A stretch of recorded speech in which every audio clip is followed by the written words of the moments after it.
Development work ಆಗ್ತದೆ ನಿಮ್ಮ ಶಾಸಕರು ಹೇಳ್ತಾ ಇದ್ದಾರೆ ನೋಡಿ. ಡೆವಲಪ್ಮೆಂಟ್ ವರ್ಕ್ ನಿಮಗೆ ಬೇಕಿದ್ರೆ ನಡೀರಿ, ನಾನು ಇವತ್ತು ಹೋಗ್ತಾ ಇದ್ದೀನಿ. ನಿಮ್ಮ ಕ್ಷೇತ್ರದ ಆಗ್ತವೆ? ಇಲ್ಲ, ನಮ್ಮ ಕ್ಷೇತ್ರದಲ್ಲ, ಇಡೀ ನೋಡಿ ಯಾಕೆ ಆಗ್ತಾ ಇಲ್ಲ. ನೀವು ನಡೀರಿ, ಬೇಕಿದ್ರೆ ನಿಮ್ಗೆ ಅಫ್ಜಲ್ಪುರ್ ನಡೀರಿ, ನೋಡಿ. ಈಗ ಕಲ್ಯಾಣ ಕರ್ನಾಟಕಕ್ಕೆ 5,000 ಕೋಟಿ ಕೊಟ್ಟಿದ್ದೀವಿ.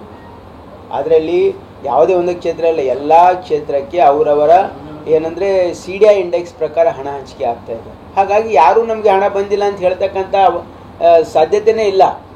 ಕಲ್ಯಾಣ ಕರ್ನಾಟಕದಲ್ಲಿ 100% ಡೆವಲಪ್ಮೆಂಟ್ ಆಗ್ತದೆ. ಬೇರೆ ಭಾಗದಲ್ಲೂ ಕೂಡ ನೀರಾವರಿ ಆಗಿರ್ಬೋದು, ಆಮೇಲೆ PWD ಆಗಿರ್ಬೋದು, ಆಮೇಲೆ ಪಂಚಾಯತ್ ರಾಜ್ ಆಗಿರ್ಬೋದು, ಎಲ್ಲ ಇಲಾಖೆಯಲ್ಲಿ ಇವತ್ತು ಅಭಿವೃದ್ಧಿ ಕೆಲಸ ಆಗ್ತಾ ಇದೆ. ಇದಕ್ಕೆ ಯಾಕೆ ಆಗ್ತಾ ಇದೆ ಅಂತ ನೀವು ಅನಲೈಸ್ ಮಾಡಬೇಕು. ಸುಮ್ಮನೆ ಯಾರು ಹೇಳ್ತಾ ಇದ್ದಾರೆ ಅಂತಲ್ಲ. ನೋಡಿ, ನಮ್ಮ ಬಜೆಟ್ನಲ್ಲಿ ನಾವು ಇದಕ್ಕೆ ಅಂದರೆ ಕ್ಯಾಪಿಟಲ್ ಎಕ್ಸ್ಪೆಂಡಿಚರ್ಗೆ ನಾವು ಕಳೆದ ಸರ್ಕಾರ ಬೊಮ್ಮಾಯಿ ಸರ್ಕಾರಕ್ಕಿಂತ ಜಾಸ್ತಿ ಹಣ ಇಟ್ಟಿದ್ದೀವಿ. 70,000 ಕೋಟಿಗಿಂತ ಜಾಸ್ತಿ ನಮ್ಮ ಕ್ಯಾಪಿಟಲ್ ಎಕ್ಸ್ಪೆಂಡಿಚರ್ ಇದೆ. ಅವ್ರದ್ದು 50,000 ಕೋಟಿ ಇತ್ತು. ಮತ್ತು ಇದಕ್ಕೆ ಅಭಿವೃದ್ಧಿಗೆ ಹಣ 20,000 ಹೆಚ್ಚಿಗೆ ಕೊಟ್ಟಿದ್ದೇವೆ ವಿನಃ ಎಲ್ಲ ಗ್ಯಾರಂಟಿ ಕೊಟ್ಟಾದ್ಮೇಲೂ ಕೂಡ.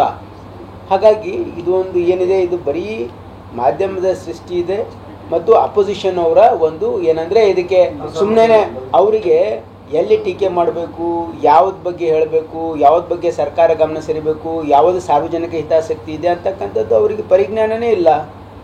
ಎಂದಾದರೂ ಅಪೋಸಿಷನ್ ಅವರು ಏನಾದರೂ ಸಾರ್ವಜನಿಕ ಹಿತಾಸಕ್ತಿ ವಿಚಾರ ಮಾತಾಡಿದಾರಾ? ಎಲ್ಲೂ ಮಾತಾಡಿಲ್ಲ. ಅವರು ಈಗಲೂ ಸಮಯ ಇದೆ, ಅವ್ರಿಗೆ ಇನ್ನೂ 3 ವರ್ಷ ಇದೆ. ಈಗಾದರೂ ಅವರು ಜನರ ಸಮಸ್ಯೆಗಳನ್ನು ಎತ್ತಿಡಿ ಇದು ಜನರ ಮನಸ್ಸಿಗೆ ಹೇಳಲಿಕ್ಕೆ ಪ್ರಯತ್ನ ಮಾಡಲಿ. ಇದು ಪ್ರಜಾಪ್ರಭುತ್ವ ಇದೆ.